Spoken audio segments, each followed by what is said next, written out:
Hello everyone, my name is Amari Eaton. Thank you for tuning into my video. Today, I have some notes I would like to share with you. But first, I would like to tell you welcome back to the videos for those who already seen my previous videos. And today, I want to talk about my journey, which led me up to this point of why I call myself the black man in a blue suit, right? So my journey started in Vallejo, California. I grew up in an underprivileged community. My mother, she raised 11 kids. I grew up on welfare. So hint, hint, we grew up poor. But that curiosity of knowing how money works, or how can I get money, or how can I get more money, instead of just following the norms that's in those communities on how to hustle and make money, right?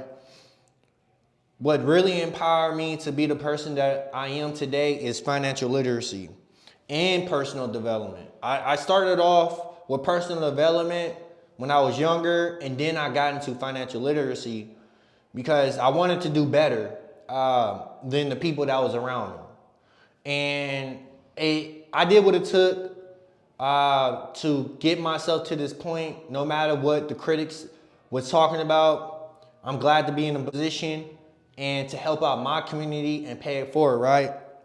So if you ever felt that money is a barrier, today will be a lesson that may change your life. This video is for you.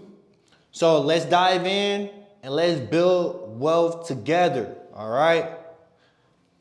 So let me tell you this, growing up in Vallejo, California, I faced a lot of challenges.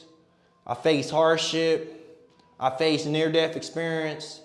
I faced broken families. My grandmother, she owned property out there in Vallejo. She passed away. We didn't know how to keep the property in our family name. Sold the home and blew the money, right? So I learned the value to work hard, because if you don't work hard, you won't value the money. And all money is energy. Is a product of your idea, right? And if you don't know how to value money and money comes in fast, you're not gonna value it. You will spend it quick because it's meaningless to you. Well, everything in this world is meaningless if you're not giving glory to God, right? But everything belongs to God. So that's why we pay our tithes and offering, because God owns 100%. He's just asking for 10%, right? So I worked on various jobs, from washing cars to renovating homes. Each of those experiences taught me something that is invaluable, and that's how to work hard. You got to work hard to get where you want to be, right? So there's nothing easy in this world, and success requires grit and determination. For those who know grit and determination, don't lose hope in those underprivileged, underserved communities, because you got grit, you got hustle, you got hard work. All you need to do is just get some knowledge. Whatever you can, go get some knowledge and apply it to your life. That's wisdom, right? Because the Bible said that wisdom is better than gold, silver, and pearls, right? So every dollar that I earned and what I worked hard for are fault, because it's either starve or go work. And those was the only options, right? But what changed my mind and my whole thinking about money was the book by Robert Kiyosaki, Rich Dad Poor Dad, right?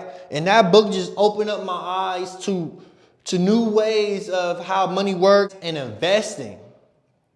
This was one of the very first book that I read. I didn't know how to read and write. I went to college.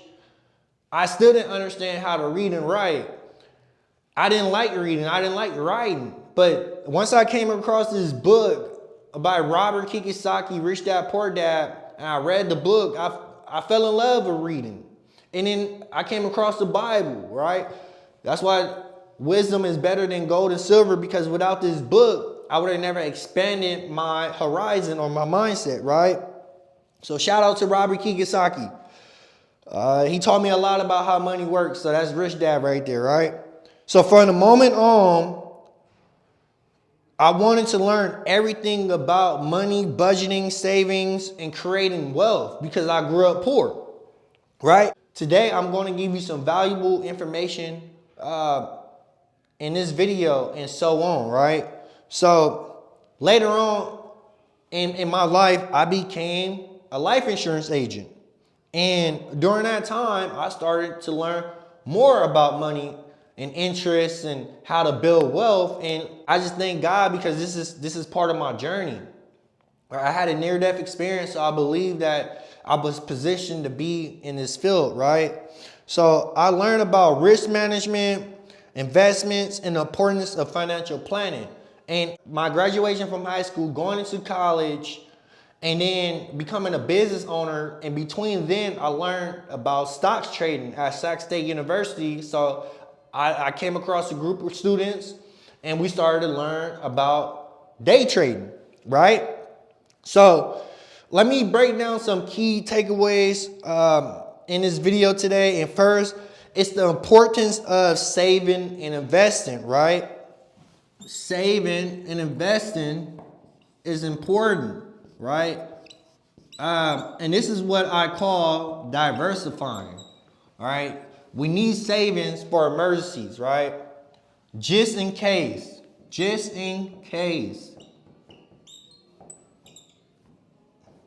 We need to spend money. To spend money. Right? This is to spend money just in case. This is your emergency savings. We're not talking about a checking account. Your checking account is for all your bills. For bills. Savings, just in case we need to spend money for emergency.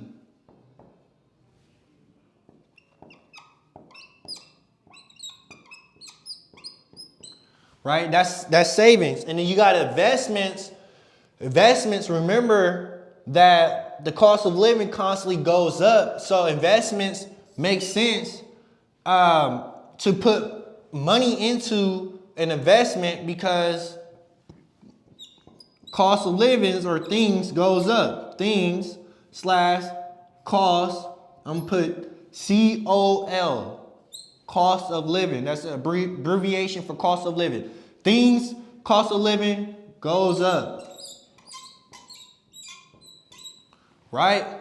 So that's why it's important, and it's different. Investment and saving is totally different because you might have a bank that gives you around, let me get them a 1%, let's say 2%. 2% savings, right? 2%, but we have to remember that you still have to pay taxes on those 2%. Same thing with investments, but if you got an insurance product like an index universal life, if you got any annuities, or if you're participating in the S&P 500, right, you can get up to 6 to 12%, right? Things going up, cost of living, so it makes sense to invest and park your money into this. And let me add day trading or stock trading / stock. This is what I do on a daily basis. So if you know how to stock trade, day trade with a prop firm, you can get up to trade daily, right? You go get a broker You can trade daily on your own instead of just, going to find somebody to go park your money for you. But this is what I do: stock/day trading, trade daily, earnings up to $200 per day. Earnings up to $200. That's my goal each day, $200 each day. So, many people think that they need a lot of money to start investing, but that's not true at all. We got cryptocurrencies out there. You can invest $1. I know y'all been hearing about investing $100 and your $100 makes money. Think about it. If you're investing $100 and the crypto stock goes up 100%, you just doubled your money, right? That's all you need. And then you take the $200 and then you reinvest it, right? So just starting little by little, investing little by little will get you further than most people who believe that they need a lot of money to invest. So you can start with whatever you have, but remember, every small amount adds up over time. So let's start investing today, even if you have a little. But we got to pay down debt, right? But debt, you just borrow money. There's good debt and bad debt.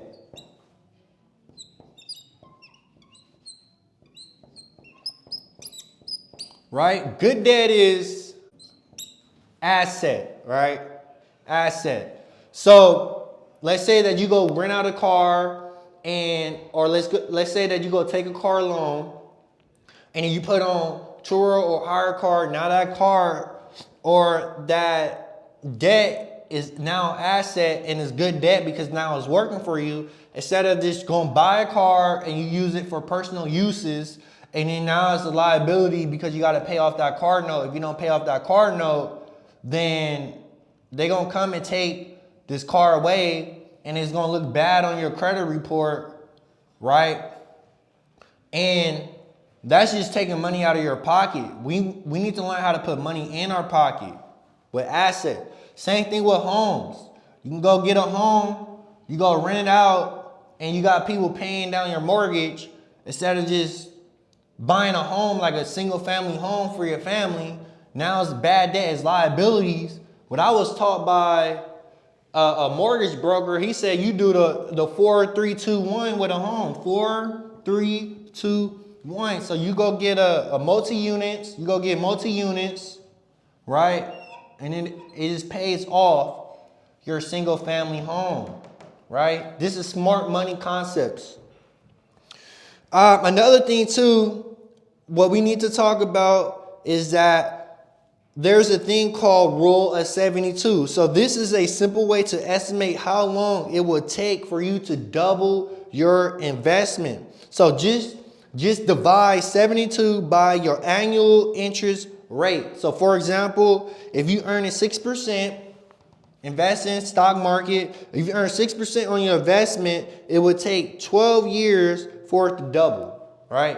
Simple math. That's why math is important, kids, students, friends, family.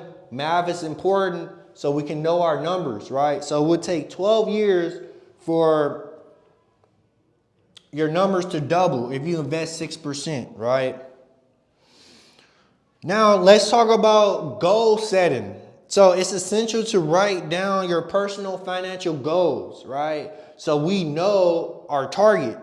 And things like saving for a vacation, getting a new car, or even paying for child education, document it. Write them down, put it in on a piece of paper in your journal, have a target date and an estimate cost, right? We need to set specific goals, smart goals, and this will help you with achieving your goals, right? Especially if it's in front of you every single day. So now let's take a look at some common mistakes that people make. And I'm gonna give you 10 common mistakes that people make, right? These are our financial mistakes that we make, or we're not aware of it. What the Bible says is everything is meaningless. You accumulate so much resources, assets. It's crazy how so many people accumulate resources and assets, but they can't enjoy it.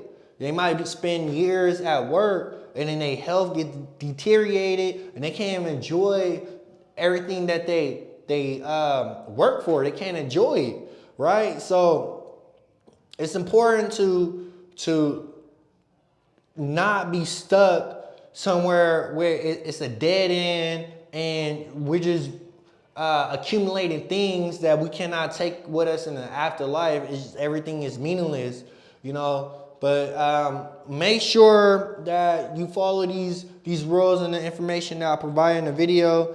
And you know, my mission is to empower you to take the right steps to control your financial future. This might be for people who recently graduated, small investors, or somebody who's looking to break free from limiting beliefs. So I want you to know that it's never too late. It's never too late to start. And together we can build wealth as a community, and we can uplift each other and break the cycle of financial struggle. So that's why we're here today.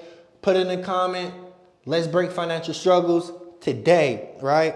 So let's stay organized. I encourage you to stay focused on your finances, because we're gonna get out this together. And I'm gonna give you a reminder to set goals and also to prepare for tax seasons and stay informed about financial news, because knowledge is power once you apply it, right? Knowledge is dead if you don't apply the information I gave to you in this video. So stay productive, that's key. And remember to write down who you want to be in the future, and don't let your past define who you are.